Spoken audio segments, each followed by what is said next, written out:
warahmatullahi wabarakatuh. Nama saya Siti Ramla binti Jani. BMF bermaksud Buy Muslim First atau dalam bahasa Melayu ini bermaksud mengutamakan beli barangan Muslim.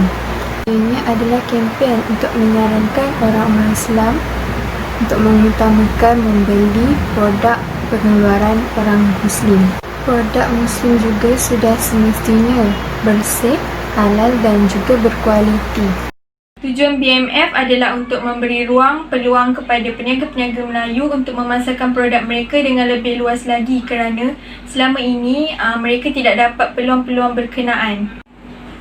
Selain itu, dengan adanya kempen ini, mereka memenuhi peluang itu. Dengan itu, insya-Allah, perniagaan mereka akan lebih maju, berkembang dan akhirnya impaknya akan terkesan dengan seluruh komuniti dan masyarakat. Perlu diingatkan, kempen BMF ini tidak pernah dan tidak berniat untuk memboikot barangan bukan Islam. Ia hanyalah seruan agar umat Islam untuk mengutamakan barangan buatan Islam sebolehnya.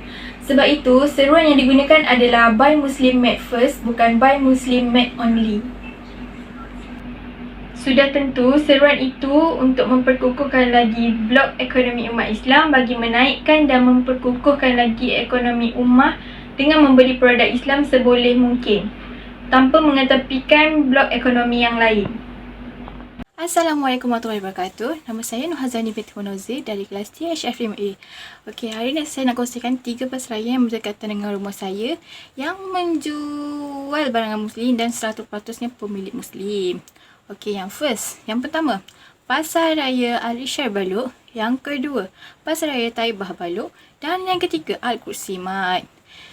Selain ketiga-tiga pasar raya tersebut, ada je pasar raya lain yang menjual barangan Muslim. Contohnya macam Joy Grocer, ARB, Tenas Manja, Joy Garden dan sebagainya lah. Okay, korang boleh je beli barangan selain pada 3 pasar raya tersebut. Tapi yang penting kita beli barangan Muslim.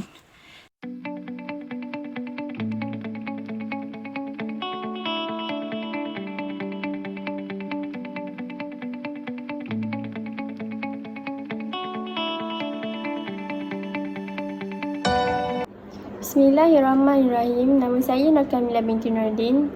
Antara manfaat-manfaat daripada membeli barangan Muslim ialah dapat menyamai semangat perpaduan dalam kalangan umat Islam. Umat Islam juga mengajar kita sifat ta'awun, iaitu tolong-menolong antara satu sama lain, terutama sekali dalam urusan jual beli. Jadi, kita sebagai umat Islam mestilah menyokong dengan membeli barangan ataupun servis yang dikeluarkan oleh orang Muslim, supaya sesuatu bahan ataupun servis yang digunakan adalah berdandaskan dengan syariah. Manfaat yang kedua pula ialah mampu meningkatkan kualiti barangan keluaran Muslim.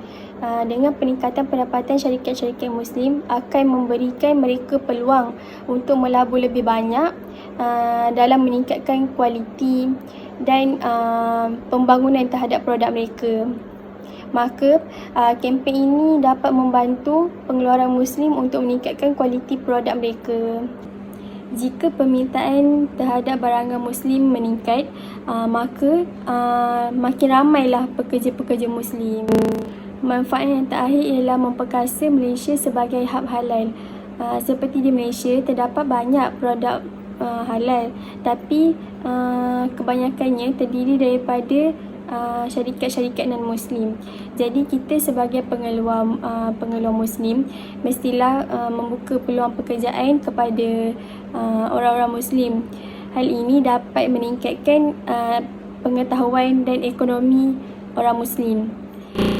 Jika permintaan terhadap barangan Muslim meningkat, maka makin ramailah pekerja-pekerja Muslim. Oleh yang demikian, Malaysia juga akan dikenali sebagai pengeluar barangan halal yang setanding dengan antarabangsa. Bismillahirrahmanirrahim. Assalamualaikum. Nama saya Muhammad Fadib Ahmad. Jika kita lihat di dalam media sosial seperti Facebook, terdapat persepsi yang kita dapat lihat daripada masyarakat terhadap kempen Buy Muslim First. Antaranya ialah masyarakat Muslim khususnya merasakan bahawa kempen Buy Muslim First dapat menyemai semangat perpaduan dalam kalangan umat Islam. Ini terbukti apabila terdapat satu kumpulan komuniti Facebook yang membicarakan mengenai barangan Muslim ini mendapat sambutan yang luar biasa, yang kini telah mencecah 1.6 juta keahlian. Selain itu, masyarakat Muslim juga merasakan bahawa kempen ini mampu meningkatkan ekonomi para pengeluar barangan Muslim. Ini kerana kempen ini menggalakkan pengguna Islam untuk memilih barangan keluaran orang Islam terdahulu jika mereka mempunyai pilihan, sekaligus memberi manfaat kepada para peniaga Muslim. Namun, terdapat persepsi negatif masyarakat terhadap kempen ini. Orang Islam khususnya menganggap bahawa kempen ini merupakan kempen untuk memboikot barangan bukan Islam, sekaligus merupakan kempen rasis. Terdapat juga pihak yang menyalah anggap bahawa kempen ini tak boleh menyebabkan perpecahan di kalangan masyarakat. Tidak kurang juga terdapat masyarakat Islam sendiri yang memandang remeh terhadap kempen ini dan menganggap bahawa kempen ini tak akan bertahan lama. Assalamualaikum warahmatullahi wabarakatuh. Nama saya Nurul Najah binti Mahin dari kelas DHF 5A. Saya ingin membincangkan isu mengenai produk dan barangan keluaran. Isu pertama adalah BMF bukan usaha untuk boikot produk bukan Muslim.